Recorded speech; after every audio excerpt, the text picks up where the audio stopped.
কোন লজ্জায় চা দোকানে হোটেলের সামনে কাপড় টাঙ্গাইয়া দিয়া বিত্তে বাত্তরকারী খাও, ডাকাত?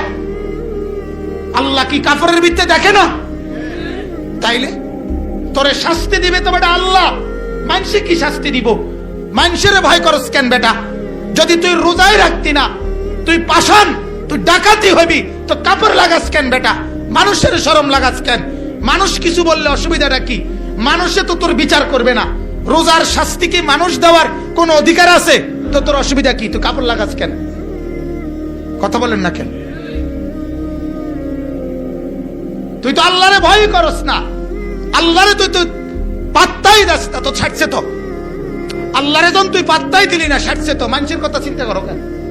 মানুষ তোরে কি দিয়ে কি জিডাইছে ডাকো, মানুষ তোর জুতা দিয়ে ফিডুক, অসুবিধাটা কি? কথাটা বুঝছেন না? তুমি যদি পরে কও যে লাগছে না, বেশি জোরে লাগছে না, ছাড়ছে, অসুবিধাটা কি? কথাটা বুঝছেন না? হ্যাঁ,